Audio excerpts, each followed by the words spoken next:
waxaana wanaagsan daawadayaal ku soo dhawaada barnaamijka dhacdooyinka iyo wararkii ugu dambeeyay caalamka. barnaamijkan waxaan si gaar ah ugu eegi doonaa xiisada u dhaxaysa dowladda federaalka Soomaaliya iyo maamulka Galmudug hogaamiye Axmed Cabdi Kaariyo Qorqor oo muddooyinka u dambeeyay soo ifbaxaysay. xiisada ka dhex taagan dowladda federaalka Soomaaliya iyo hogaanka maamulka Galmudug ayaa haatan ka sii daraysa kadib tallaabooyin cusub ay qaaday filla Soomaaliya kuwaas oo muujinaya isbedel weyn oo ku wajahan maamulkaasi. wararka lagu kalsoonaan karo ayaa tilmaamaya in dowladda federaalka ay amar ku siisay dhammaan saldhigyada booliska iyo NISA iyo ciidamada militariga ee ku sugan deegaanada maamulka Galmudug inaysan ka amar qaadan karin madaxweynaha maamulkaasi Axmed Cabdi Kaariyo Qorqor oo u muuqda isaguna mid diyaar garoobay oo ciidamo xooggan ku daabulay deegaanada uu ka taliyo. siday xogo tilmaamayaan ciidamadaasi waxay si toos ah kaga amar qaadan karaan waa magaalada Muqdisho, taasi oo loo fasiray tallaabo weyn oo weeqaysa maamulka awoodda maamulka Galmudug isla markaana sare u qaadaysa xiisada siyaasadeed ee labada dhinac. ila wareedyo amni ayaa sidoo kale sheegay in dowladda federaalka ay u muuqato inay go'aan ku gaartay inay isbedel degdeg ah ku sameyso maamulkaasi xilli ay isu soo tarayaan dhaqdhaqaaqyo siyaasadeed iyo kuwo amni kuwaasi oo ka socda magaalada Dhuusamareeb. dhanka kale waxaa lagu wadaa in maalinta berita magaalada Dhuusamareeb ay gaaraan taliyaha qaybta booliska gobolka Mudug Korneyl Maxamed Daahir iyo ku-xigeenkiisa booliska Galmudug Kaniif kuwaasi oo halkaasi kulamo kula yeelan doono saraakiisha ciidamada dowladda federaalka.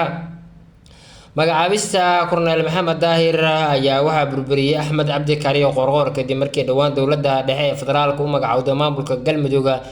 isagoo xilkii ku soo celiyay taliyay xilka laga qaaday gaashaan la sare Khaliif Cabdulla Maalin, taasoo muujinaysa sida ay xiisad uga sii darayso oo u dhaxaysa maamulka Galmudug iyo dowladda dhexe ee federaalka Soomaaliya. Dhuusamareeb ayaa haatan si weyn waxa uu howlgala ciidamada dowladda federaalka Soomaaliya kuwaasi oo mushaar iyo ka amar qaata dowladda dhexe halka garoonka magaaladaasi ay ku sugan yihiin ciidamada Danab Gorgor iyo ciidamada dowladda dalka Djibouti. wararka ayaa intaas ugu darayay in magaaladaasi aysan ku sugnayn ciidamo gaar ah oo si toos ah u maamusho dowladda federaalka Soomaaliya ama maareeyada dowladda maamulka Galmudug, taasi oo sii xoojisay saameynta dowladda dhexe ay ku leedahay xaaladda amni iyo midda siyaasadeed ee caasimadda maamulkaasi Dhuusamareeb. ila xoogagaal ayaa sidoo kale sheegay in maalmaha soo socda Dhuusamareeb ay gaari doonaan musharaxiin ay wadato filla Soomaaliya sidoo kale madax ka tirsan dowladda federaalka kuwaas oo la rumaysan yahay inay u gogol xaar u yihiin isbedelka siyaasadeed cusub ee ka dhacaya deegaanada maamulka Galmudug. Axmed Cabdi Kaariyo Qorqor madaxweynaha maamulka Galmudug ayaa u muuqda dabcan mid diyaar garoobay oo isagu dagaal toos ah la geli doono dowladda dhexe federaalka kadib markii ay kala tageen